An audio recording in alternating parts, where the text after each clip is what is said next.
Key points. IMF's policy inconsistencies. The IMF, while liberalizing economies of the former communist bloc, seems to now support heavy regulation and price controls in Pakistan, which is a developing country. This inconsistency questions the adaptability of IMF programs. Pakistan's economic structure. Pakistan's economy suffers from low productivity and inefficient industrial practices. The industries are interconnected but often flourish with inefficiencies, resulting in stagnant private sector habits. Need for policy overhaul. Pakistan needs a comprehensive shift in policy, moving away from excessive regulations and a tax-focused approach. A shift toward market development, innovation, and increased productivity is necessary. Structural flaws in the economy. According to the Pakistan Institute of Development Economics, PIDE, Pakistan's economy faces structural issues like centralized governance, ineffective tax policies, and barriers to trade and investment. Energy sector problems. The IMF suggests increasing prices to cover energy losses, but local research points to the need for activating a market system and decentralizing the energy sector to allow for competition and efficiency. Extreme centralization of power. A few civil servants in Pakistan control key sectors, stifling growth. The IMF recommends privatization but does not address the need for a regulatory framework to enable a market-driven energy sector. Price controls. The government still tries to control prices through bureaucracy, which the IMF fails to address. The article suggests price controls are outdated and ineffective. Public sector mismanagement. The current system incentivizes political loyalty and perks rather than merit-based reforms. Monetizing perks like government housing could free up resources for investment. IMF's disconnect with local realities. The IMF's focus on energy price hikes and revenue extraction ignores the deeper issues of poor governance and structural flaws in the tax and regulatory systems. Low investment rates. Pakistan's investment rate is very low compared to other economies, largely due to structural issues and mismanagement. The IMF's austerity measures are not designed to promote growth and investment. Need for market reforms. The IMF should focus on deregulation, decentralization, and reducing government intervention to allow for a more open and competitive economy. It also needs to engage more with local research and realities. Crux, in simple words. The article criticizes the IMF for pushing policies that seem out of touch with Pakistan's specific needs. While the IMF has historically promoted free markets and liberalization in other parts of the world, it supports heavy-handed regulations and price controls in Pakistan. This approach has failed to address the deeper structural issues in the country's economy. Pakistan's industrial and economic structures are outdated and inefficient, relying on subsidies and low-value goods. To grow, Pakistan needs a shift from excessive regulation and tax-first strategies to policies that encourage market development, innovation, and productivity.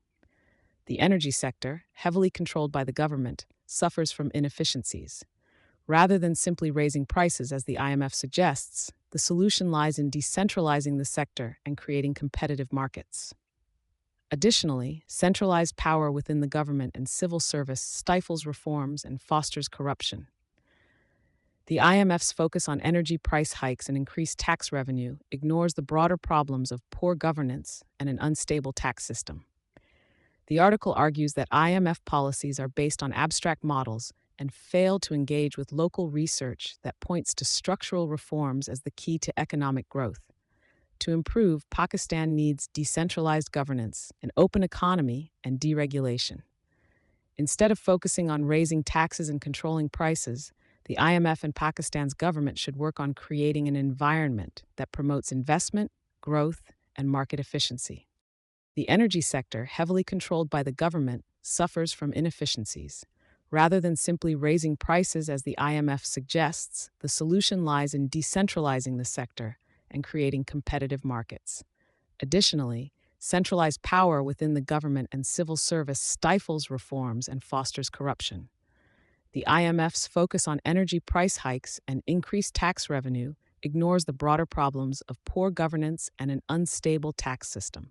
The article argues that IMF policies are based on abstract models and fail to engage with local research that points to structural reforms as the key to economic growth. To improve, Pakistan needs decentralized governance, an open economy, and deregulation. Instead of focusing on raising taxes and controlling prices, the IMF and Pakistan's government should work on creating an environment that promotes investment, growth, and market efficiency. Key points. Reko Diq judgment. The Supreme Court's decision to block the Reko Diq mining project had far-reaching consequences, deterring foreign investment in Pakistan. Since then, investors have demanded protections from Pakistan's laws, courts, and tax authorities before committing to projects. Judicial overreach. The article highlights how certain chief justices meddled in executive affairs, such as disqualifying prime ministers on technicalities, setting commodity prices, and promoting public campaigns for projects like the Dam Fund. These actions had serious consequences, particularly in key sectors like energy and infrastructure. Economic fallout. The Reko Diq case alone resulted in a $6 billion arbitral award against Pakistan, and the judgment's negative impact on the investment environment cannot be overstated. The author also mentions the long-term costs of decisions such as halting the privatization of Pakistan's steel mills and scrapping LNG deals. Judiciary's failures. The article questions whether the independent judiciary improved the justice system for ordinary citizens. It points out that backlogs in the courts have not decreased, and the time it takes to resolve cases has not improved. Lack of evidence of corruption. The courts often cited corruption as the reason for halting projects or deals, but in many instances, no evidence of corruption was found. However, these decisions had severe economic consequences, costing Pakistan trillions in lost opportunities. Judicial ego and ignorance. The writer criticizes the judiciary for decisions driven more by ego and ignorance than by law, hampering Pakistan's ability to tackle key challenges like energy shortages, reforming state-owned enterprises, and attracting investment. Current situation. Despite the judiciary's independence, there has been little reform within the judicial system itself. Now, as judicial independence is being curbed, some express regret. However, the article suggests this outcome was inevitable after years of poor rulings and misplaced priorities. Crux. The article argues that the independence gained by Pakistan's judiciary after the lawyers' movement has not improved the legal system or governance. Instead, the judiciary has often overstepped its bounds, interfering in executive decisions, which has caused significant economic harm. Decisions like the Reko Diq case deterred foreign investors, and actions like stopping privatization and LNG deals have cost the country billions.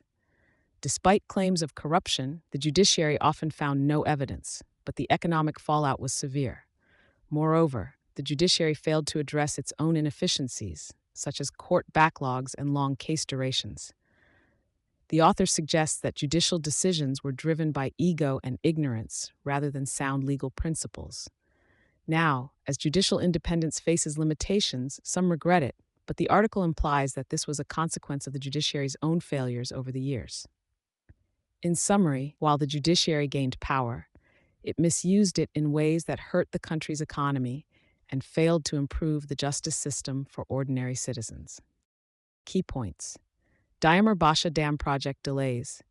The Diamer Basha Dam, initiated in 1998 by Prime Minister Nawaz Sharif, was meant to generate 4,500 megawatts of electricity and should have been completed within 9 years. However, by 2018, the project remained unfinished, and its cost had soared from $479 billion to $1,400 billion. National Fund for the Dam. In 2018, a national fund was created by the Chief Justice and supported by the Prime Minister to finance the dam's construction.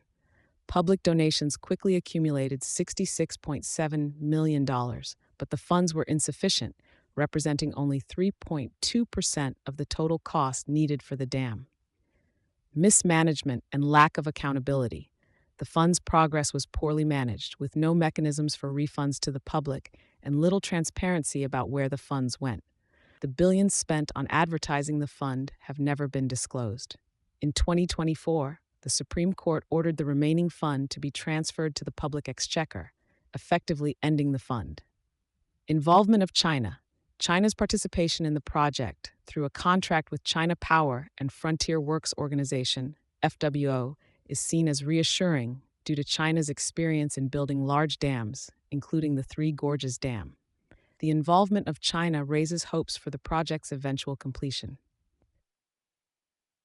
Geopolitical concerns. The article also touches on China's future plans to build a 60,000 megawatt mega dam on the Yarlung Sangpo River in Tibet, which supplies water to 1.8 billion people across China, India, Bhutan, and Bangladesh. This project has triggered concerns in India, which fears potential manipulation of water flow. India has retaliated with its own hydropower projects, reflecting the complex geopolitics surrounding water resources in the region. Misuse of public funds. A major issue raised is the possible misrepresentation by the court and Prime Minister's office regarding the fund, as the public's contributions have not been used for the dam's construction, but instead disappeared into the federal government's accounts. Crux. The article highlights the mismanagement of Pakistan's Diamer Basha Dam project, which has faced massive delays and soaring costs since its inauguration in 1998. A national fund created to help finance the dam gathered some public contributions, but the fund was poorly handled, and much of the money disappeared into the federal government's coffers without being used for its intended purpose. After years of stagnation, the Supreme Court has finally closed the fund and transferred the remaining money to the public treasury. Despite these setbacks, China's involvement in the dam's construction provides some hope for eventual completion. The article also discusses the broader geopolitical tensions between China and India over water resources, as both nations compete to build mega dams that could affect water supplies for billions of people. Ultimately, the author criticizes the lack of transparency and accountability in managing the project and the national fund, questioning whether public officials and the judiciary misrepresented the initiative to the public. The article serves as a cautionary tale about the mismanagement of public funds and the complex politics of large infrastructure projects. Key points. Punjab's irrigation projects. Punjab is pushing for 6 strategic canals, including the Chubara Canal, Kachi Canal, Raini Canal, Thar Canal, Chashma Right Bank Canal, and Cholistan Flood Feeder Canal, which together will irrigate 3.58 million acres. The Green Pakistan initiative seeks to expand corporate agriculture by turning barren land in areas like Cholistan into farmland. Sindh's objections. Sindh, which is at the lower end of the river system, fears that these canals will divert water from the Indus Basin, worsening water shortages. The Cholistan Flood Feeder Canal, part of a smaller irrigation project on the Sutlej River, particularly concerns Sindh. The Sutlej only receives water when India releases surplus flows, making the canal system highly dependent on unpredictable water availability. Sindh has raised these concerns with the Council of Common Interests, CCI. Historical disagreements. The Chubara Canal, a branch of the Greater Thal Canal, has long been a point of contention between Sindh and Punjab. Despite Sindh's opposition, ECNEC approved the project in 2022, and it is still awaiting a final decision from the CCI. Similarly, Sindh opposed the Raini Canal's next phase due to the lack of water allocation under the 1991 Water Accord, making the canal reliant on surplus floodwaters. Kachi Canal in Balochistan. The Kachi Canal is designed to irrigate parts of Balochistan, but it faces challenges from hill torrents and a lack of adequate drainage systems.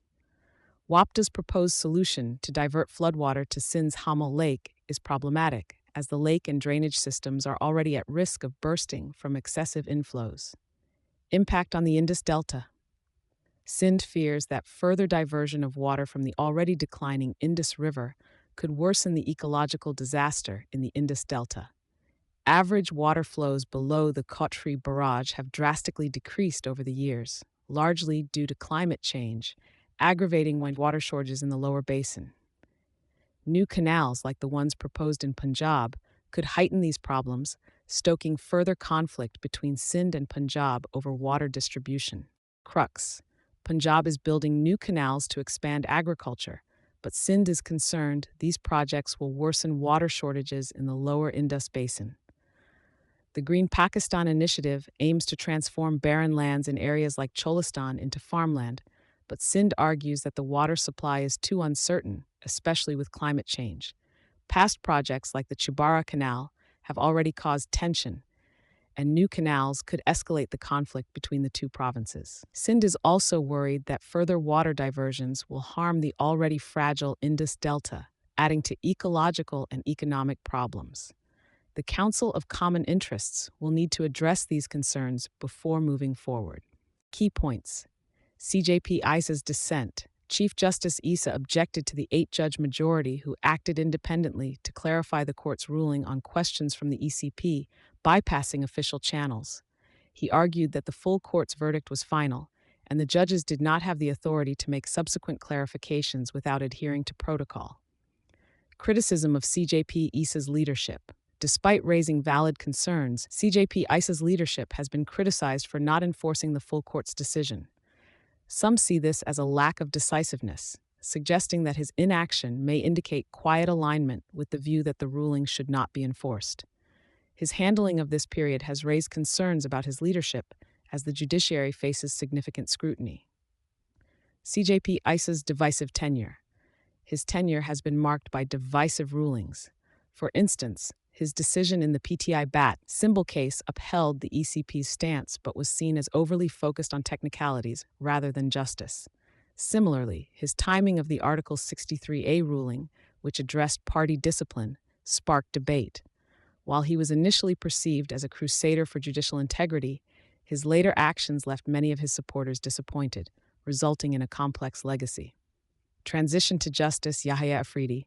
With the appointment of Justice Yahya Afridi as the new Chief Justice, bypassing Justice Mansour Ali Shah, there is hope that the court can heal from the divisions that arose during CJP ISA's tenure. Justice Afridi's appointment brings expectations of restoring unity and ensuring the judiciary remains focused on upholding justice, free from internal discord. Crux. CJP Kazi Fayez ISA's leadership has been under scrutiny for his handling of the Supreme Court's decision on PTI's reserved seats, where he dissented against the majority judges who acted independently. Although his objections are valid, he has been criticized for not enforcing the court's ruling, leading to concerns about his leadership. His tenure has been marked by divisive decisions, leaving a mixed legacy. With Justice Yahya Afridi now taking over as Chief Justice, there is hope that the court can heal from these internal divisions and move forward. Key points. Growth projections. IMF projects a 3.2% growth rate, contrasting with lower estimates from the World Bank 2.8% and the State Bank of Pakistan 2.5% to 3.5%. Pakistan's government aims for a 3.5% growth rate this fiscal year.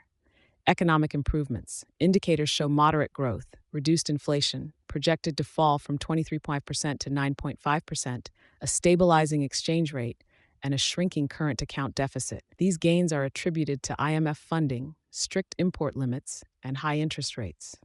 Challenges ahead.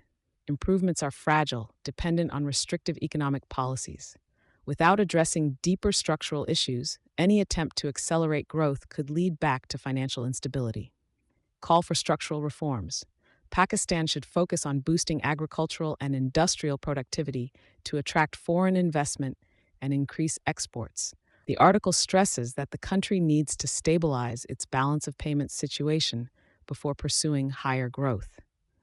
Crux. The IMF projects Pakistan's economic growth at 3.2% for the current fiscal year, slightly below the government's target of 3.5%. While optimistic compared to the World Bank and Asian Development Bank's lower estimates of 2.8%, this growth outlook is underpinned by Pakistan meeting the IMF's conditions, easing its balance of payments constraints. Despite signs of economic improvement, including lower inflation and a shrinking current account deficit, these gains stem largely from restrictive policies, which may not be sustainable. The article emphasizes the need for structural reforms during this adjustment phase to boost productivity and avoid slipping back into financial crises. Key points. Kartarpur Corridor. Inaugurated in 2019, it allows Indian Sikhs to visit the holy Gurdwara Darbar Sahib in Pakistan without a visa, paying a small fee for day trips. The recent renewal of the corridor agreement until 2029 is a significant gesture, promoting interfaith harmony despite other strained relations. Challenges with visa regimes. Getting a visa to visit the other side remains extremely difficult, especially for divided families and tourists. In an ideal situation, bilateral visa regimes should be eased to allow smoother travel between the countries. Religious tourism potential. Pakistan has a solid track record of facilitating religious tourism, with around 10,000 Sikh yatris visiting the country annually. Similar arrangements could be made for Pakistani visitors to India's sacred Muslim sites, such as dargahs in Ajmer and Delhi. India could also ease access for Hindu pilgrims wishing to visit religious sites in Pakistan. Expanding success. The success of Kartarpur should inspire both nations to facilitate other religious tourism exchanges, fostering greater interfaith and cross-border understanding. Crux. The Kartarpur Corridor, inaugurated in 2019, allows Indian Sikhs to visit a sacred site in Pakistan without visas and has been a successful initiative despite tense relations between the two nations. The recent renewal of the Kartarpur Sahib Corridor Agreement until October 2029 underscores Pakistan's commitment to promoting interfaith harmony. Given the difficulty in obtaining visas for cross-border travel, the editorial suggests that both countries should ease visa regulations for religious tourism. The success of Kartarpur should serve as a model for establishing similar corridors, allowing people from both sides to visit religious sites more easily.